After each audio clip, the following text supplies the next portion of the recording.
MMC phase 2 range analysis and emotional control, अगर आपको याद हो।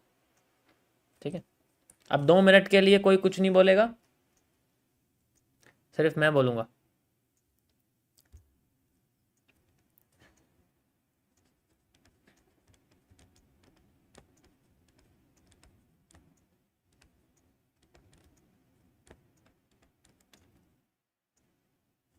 इसमें मैंने आपको इमोशनल कंट्रोल के बारे में बताया था, तो इसी का ही ये एक पार्ट है। आप भी सोचो कि फेज 2 में सिर्फ 3 टॉपिक कैसे हो सकते हैं।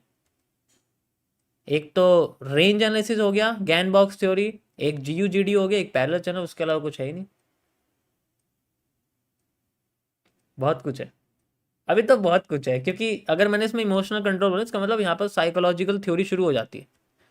फेज 1 के बाद फेज 2 जैसे शुरू होता है, हम अपने दिमाग से मार्केट को देखना शुरू करते हैं, ना कि उसके स्ट्रक्चर से।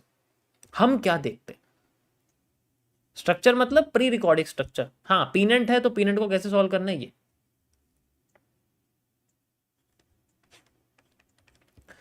इमोशनल कंट्रोल यानी कि यहां पर मैं इंटेंशनल एनालिसिस के बारे में आपको बताऊंगा।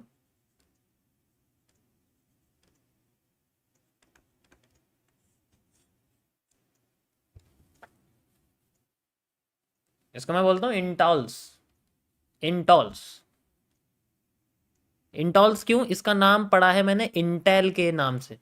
इंटेल आप सब जानते हो क्या होता है, सबको पता है इंटेल क्या है। A chip that can process A billion billion things in seconds. ऐसे ही हम लोग अपना माइंड का इंटेल यानी कि इंटेल्स का इस्तेमाल करते हैं, क्योंकि वो तो एक चिप है, हमारे माइंड में तो बहुत कुछ है, क्योंकि बनाया तो हमने ही है उसको। So this is called the intentional analysis. ये लोगों की सोच से बहुत अलग चीज़ है। इसका मैं आपको सिर्फ एक ही पार्ट बताऊंगा, इंटेंशनल एनालिसिस। देखो, यहां पर एक थ्योरी काम करती है कि हम अगर एक साइकिल का टायर समझते हैं, एग्जांपल के लिए देखो, मेरे पास एक साइकिल का टायर है, ठीक है। This is called a well centralised organised market volume buy sell, ठीक है, डिलीवरी एंड स्टॉक। अब ये चीज ध्यान से समझो, कोई कुछ मत बोलो। होता क्या है कि अगर इस साइकिल को घुमा दिया जाए तो ये टायर हमारे सामने इस तरीके से घूमता रहेगा, चारों तरफ से सेम है, कोई प्रॉब्लम नहीं। तो हमारा ध्यान क्या रहेगा, बस ये घूमता जा रहा है और हमारे को ऐसे ऐसे दिख रहा है, ऐसे ऐसे दिख रहा है। हमारे माइंड में एक बात बैठ जाती है कि अब ये टायर हमेशा गोल ही रहेगा, घूमते घूमते कभी भी ऐसा होने वाला नहीं है। ऐसा तो नहीं होगा जब तक ये ठुक नहीं जाता, और ठुकेगा भी तो बाहर की साइड थोड़ी निकलेगा, ठुकेगा तो ये अंदर की साइड जाएगा ऐसे करके, और फिर ऐसे हो जाएगा। ये कब होगा, बहुत ही कम। अगर हमने साइकिल को चलाया आगे से मान लो, और एकदम से आगे जाके वो ठुक गया, तो इसका मतलब वो आगे से पिंच हो गया है, उसका वॉल्यूम कम हो गया। ठीक है, अब समझो ये मैं क्या कहना चाह रहा हूं। ज्यादातर मार्केट में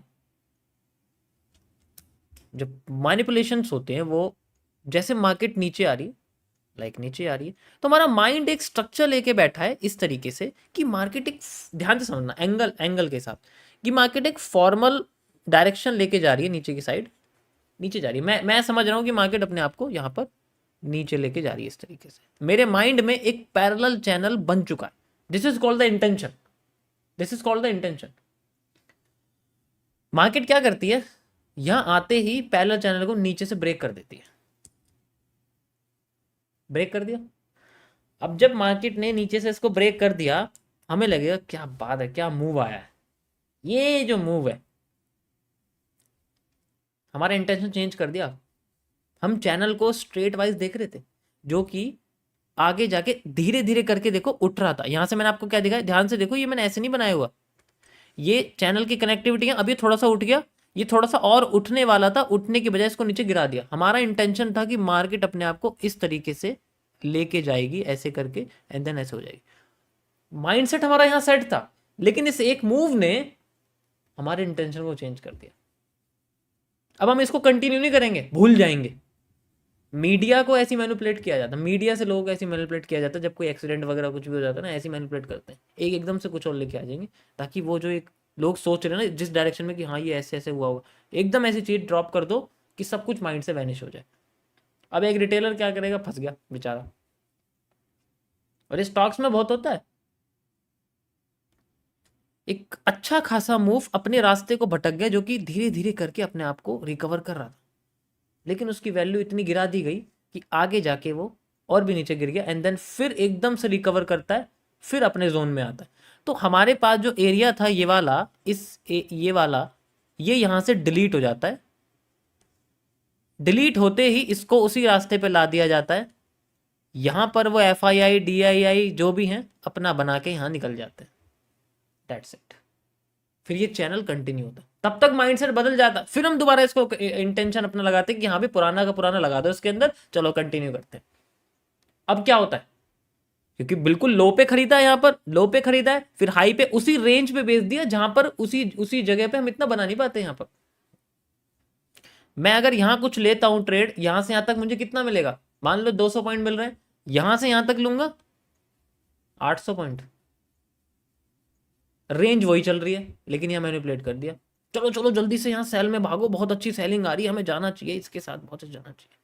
that's why we called this at FM, first move, and then reversal.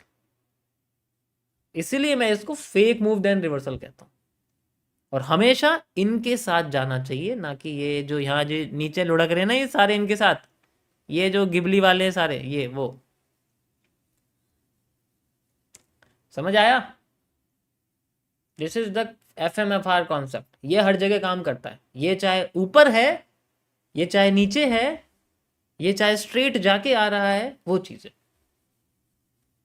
कभी कभी मार्केट को स्लो दिखा के फास्ट करा जाता है, कभी कभी मार्केट को फास्ट दिखा के स्लो करा जाता है।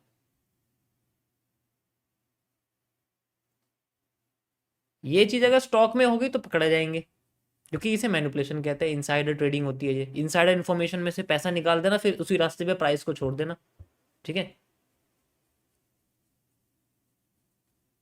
इसे बोलते हैं, इस मेथड को बोलते हैं इनसाइडर ट्रेडिंग के अंदर क्रॉलिंग द स्टॉक्स। किसी भी स्टॉक को क्रॉल कर देना और उसका प्राइस ओरिजिनल बेस पे लेके आ जाना, जहां पर वो ओरिजिनली फ्लोट कर रहा था। जस्ट लाइक आप देख सकते हो, जैसे इंडियन मार्केट में आपने जून 5-6 वाला आपने देखा था ना, वो क्रॉल्ड प्राइस है वो, लेकिन वहां सभी शामिल थे, ओरिजिनली वो उसी प्राइस पे आ जाता है, उसी चैनल में चलने लग जाता है। इंडियन मार्केट में आपने देखा होगा ज्यादातर, वो सेम एग्जांपल आपको दिख जाएगा, ये हर जगह है, ये हर जगह होता है। अब मैं आपको इसका एग्जांपल दिखाता हूँ चार्ट पर, ये लाइव आपके सामने है, ये हमारे सामने एक इंटेंशन था, बट इंटेंशन को तोड़ दिया गया, भागो जी सप्लाई में जल्दी जल्दी। हमने क्या पकड़ा है, हमने क्या पकड़ा है यहाँ पर, बताओ? हमने वही मूव पकड़ा और वहां तक पकड़ा है जहां तक मैंने बोला कि भाई डिमांड खत्म हो गई, खत्म हो गई, फिर से घुस गए नीचे। और ये जो सप्लाई इतनी फास्ट आ रही है, ये कौन है, ये वही तो लोग हैं जो ऊपर जाके बेच रहे हैं अपनी नीचे खरीदी हुई। Got it? समझ आया?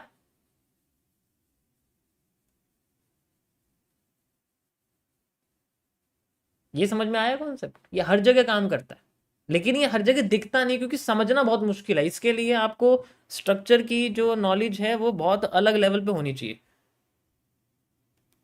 पूरी की पूरी मार्केट इसी पे डिपेंड करती है, कुछ भी हो जाए सब इसी पे डिपेंड करते हैं, हर एक चीज इसी पे डिपेंड करती है।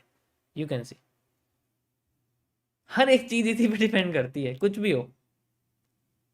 ये देखो ऊपर गई FM, देन FR, और उसके बाद इतना स्मूथ मूव आया है सेलिंग का, इतना इतना ऊपर की साइड, क्योंकि ये इनको पुश किया जाए, अरे खरीदो यार, तुम खरीदो, हम तो चाहते तुम खरीदो, ताकि हम ऊपर जाके तुमसे शॉर्ट करवा दें, और जब इनका जाएगा तो दूसरे वाले पे आएगा, फिर वो वहां तक लेंगे जहां तक उन्हें पिछली सप्लाई दिखी थी, उसी सप्लाई का हिस्सा ले लेंगे, और भी बड़ा हो सकता है, देखो और भी बड़ा हो गया ऊपर से। समझ आया? अब चलो आराम से ट्रेंड के साथ, उन्होंने तो इतना बना लिया, जोन भी खत्म हो गया।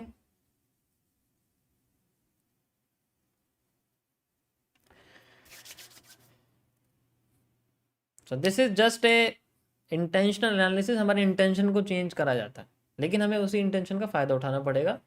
और यही FMFR इसी पे बेस मैंने करा हुआ है, ये डिपेंड इसी पे करता है। ये था आज का टॉपिक। Thank you.